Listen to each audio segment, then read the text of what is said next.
الحمدللہ رب العالمین والصلاة والسلام علی سید الانبیاء والمرسلین وعلی آلہ واصحابہ اجمعین، اما بعد۔ محترم ناظرین اور معزز سامعین اکرام، آج کا جو میرا ٹاپک اور جو موضوع ہے بڑا سنسٹیو موضوع ہے، جس کے بارے میں خوب کوشش کر رہا ہوں کہ انشاءاللہ محتاط الفاظ کے اندر بیان کروں گا، لیکن کوئی الفاظ مجھ سے مس ہینڈلنگ ہو جائے تو قبل از بیان میں آپ سے معافی کا طلبگار ہوں، کیونکہ موضوع ہی بہت بڑا سنسٹیو ہے۔ حضرت معاویہ رضی اللہ تعالی عنہ کو لے کر اور حضرت علی کرم اللہ وجہہ کو لے کر جو اختلافات پیدا ہوئے، اس کے بارے میں ہمارے سلف کا کیا فارم ہے، ہمارے اکابرین کا اس کے بارے میں کیا موقف ہے، اور ائمہ اکرام کا کیا موقف ہے، مختصر آپ کے سامنے بیان کرنے کی کوشش کروں گا۔ حدیث عمار جو بہت مشہور حدیث ہے، صحیحین کے اندر ہے، بخاری اور مسلم کے اندر 2812 مشہور حدیث ہے، جس کو آپ لوگوں نے پڑھا ہوگا یا اس کو آپ پڑھ کر آپ خود فیصلہ کر سکتے ہیں کہ اللہ کے نبی صلی اللہ علیہ وسلم کی پیشن گوئی تھی، آپ کی پروفیسی تھی، آپ کی پریڈکشن تھی، اور یہ علامات نبوت کے اندر شامل ہے کہ اللہ کے نبی صلی اللہ علیہ وسلم نے جو بھی پیشن گوئیاں فرمائی وہ ہو بہو آخر میں وہ ثابت ہوئی۔ اس لیے یہ دلیل ہے اللہ کے نبی صلی اللہ علیہ وسلم کی نبی ہونے کی۔ تو اللہ کے نبی نے ارشاد فرمایا حضرت عمار بن یاسر کے بارے میں کہ آپ کو ایک باغی جماعت قتل کرے گی، آپ اس کو اللہ اور رسول کی طرف بلاتے ہوں گے، جنت کی طرف بلاتے ہوں گے، اور وہ باغی جماعت جہنم کی اور بلانے والی ہوگی۔ تو حضرت عمار بن یاسر کو کس نے شہید کیا؟ کون سے رضی اللہ عنہ نے عمار بن یاسر کو شہید کیا؟ تو ابو الغادیہ ہیں، جو حضرت امیر معاویہ کی فوج کے اندر شامل تھے۔ جب یہ جنگ صفین ہوئی، جس کے اندر کافی صحابہ کرام شہید ہوئے، تو ایک طرف امیر معاویہ کی فوج تھی، ایک طرف حضرت علی کرم اللہ وجہہ کا لشکر تھا۔ ان کے بیچ میں تصادم ہوا۔ بہرحال اس پوری ساری تفصیل میں نہیں جانا چاہتا، لیکن ان کے اندر عمار بن یاسر کو شہید کیا گیا۔ عمار بن یاسر وہ ہیں جن کے والد اور والدہ کو اسلام کے شروع کے اندر معرکہ آرائی کے اندر شہید کر دیا گیا تھا۔ تو ان کا تو ذکر ہمارے اہل سنت والجماعت کی کتابوں میں مینشن کیا گیا ہے، اور مزے لے لے کر ہمارے علماء اکرام بیان کرتے ہیں کہ عمار کے والد کو کس نے شہید کیا، عمار کی والدہ کو کس نے شہید کیا۔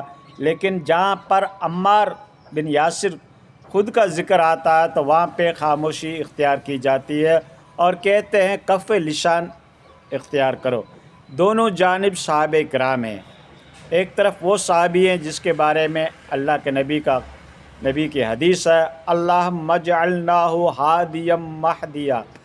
یہ حضرت معاویہ کے بارے میں اللہ کے نبی صلی اللہ علیہ وسلم کا ارشاد ہے، اور ایک طرف حضرت علی کرم اللہ وجہہ ہیں، جن کے بارے میں اللہ کے نبی نے کہا کہ من کنت مولاہ فہذا علی مولاہ، جس کا میں مولا ہوں اس کا علی مولا ہے۔ یہ غدیر خم کی حدیث ہے، اور اللہ کے نبی نے ارشاد فرمایا کہ علی آپ سے محبت نہیں کرے گا مگر مومن، آپ سے بغض نہیں رکھے گا مگر منافق۔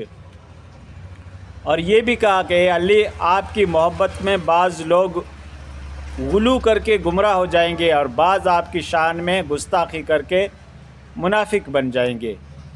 تو اللہ کے نبی کے خاندان میں اور آپ کے سمجھو کہ سب سے پہلے آپ کے اوپر ایمان لانے والے بچوں میں حضرت علی کرم اللہ وجہہ ہیں، اور جب عیسائیوں کے ساتھ مباہلہ ہو رہا تھا، تب اللہ کے نبی صلی اللہ علیہ وسلم نے حضرت علی کرم اللہ وجہہ اور حضرت فاطمہ، حضرت حسن حسین کو لے کر گئے تھے، اور کہا تھا اے اللہ میرا یہی اہل بیت ہے۔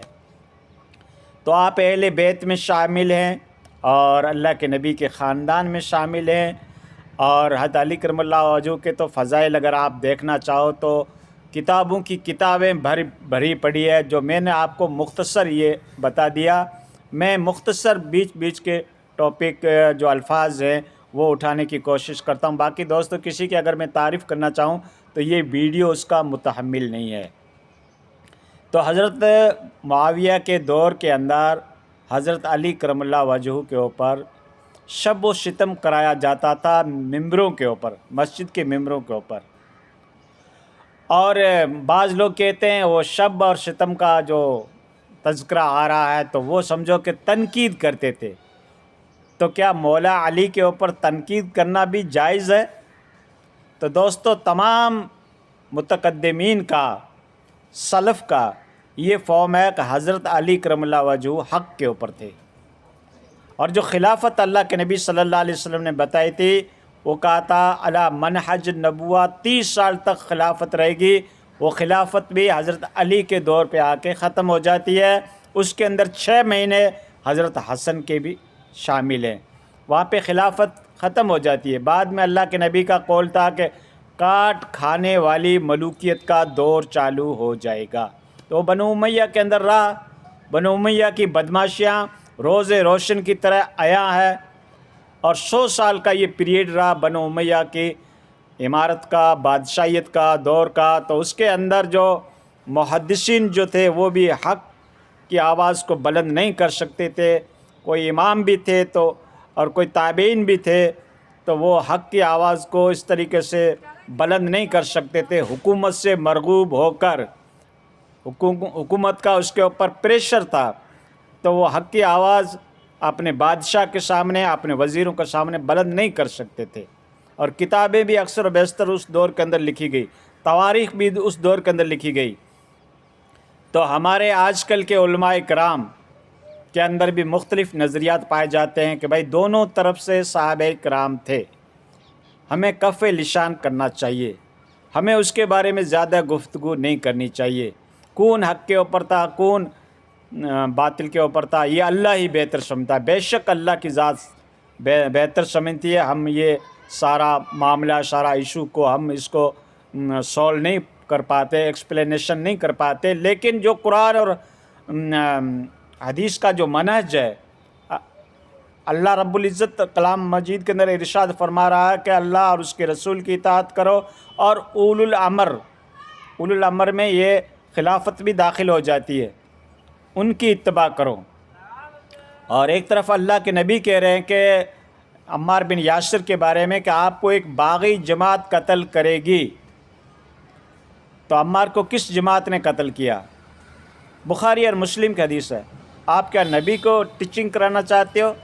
معاذ اللہ نبی کو سکھانا چاہتے ہو؟ تو اللہ کے نبی کی تو یہ پروفیسی اور یہ آپ کا پیشن گوئی تھی. تو دوستو ان تمام حقائق کو دیکھتے ہیں. پھر ہمارا تو ایک چھوٹا منہ اور بڑی بات ہوگی، ہم تو کوئی حیثیت نہیں رکھتے. لیکن جو سلف کا فارم جو ہے، امام احمد بن حنبل ہو یا امام جوزی ہو یا صاحب الفتح القدیر ہو یا ملا علی قاری ہو، ان سب کے جب آپ قول اور ان کے اقوال جب آپ پڑھو گے، ان کا موقف جب معلوم کرو گے جنگ صفین کے بارے میں، تو آپ کو سخت الفاظ ملیں گے جس کو میں تو نقل نہیں کر سکتا. انہوں نے سخت کامنٹ کیے ہیں حضرت معاویہ رضی اللہ تعالی عنہ کے بارے کے اندر. باقی یہ ضرور ہے کہ آپ کاتب وہی ہیں. آپ کی ایک بہن جو ہے اللہ کے نبی کی نکاح میں تھی، ام حبیبہ اللہ کے نبی کے نکاح میں تھی.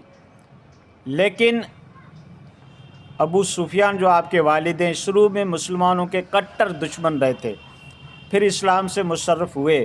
حضرت معاویہ بھی نے اسلام قبول کیا اور اللہ کے نبی کے سمجھو کہ ساڑے لگتے ہیں، اور یوں کہو کہ بہنوئی لگتے ہیں، اور یوں کہو کہ ہمارے لیے ماموں لگتے ہیں.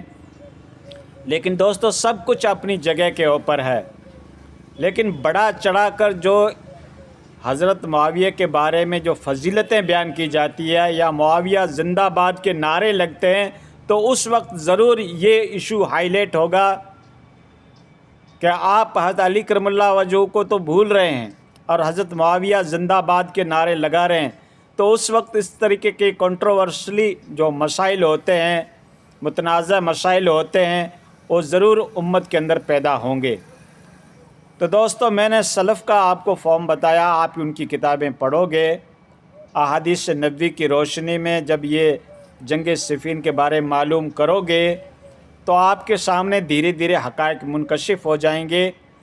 میں تو یہ فیصلہ نہیں کر سکتا کہ کون حق کے اوپر تھا، کون باطل کے اوپر تھا، لیکن ایک طرف خلیفۃ المومنین ہیں اور ایک طرف صحابی ہیں، تو ہم اس کے بارے میں کف لسانی اختیار کریں گے۔ لیکن دوستو، آپ میرا موقف پوچھو گے تو فلاحی کا موقف یہ ہے کہ حضرت علی کرم اللہ وجہہ اپنی جگہ پہ حق کے اوپر تھے، اور حضرت معاویہ کا ایک ہم اجتہاد کہہ سکتے ہیں زیادہ سے زیادہ، لیکن ہم ان کو حق کے اوپر نہیں مان سکتے، زیادہ سے زیادہ ان کا ایک اجتہاد ہے۔ ٹھیک دوستو، یہ میرا موقف ہے، آپ کے سامنے میں نے میرا موقف پیش کر لیا۔ اللہ تبارک تعالیٰ ہمیں حق کا ساتھ دینے کی توفیق عطا فرمائے۔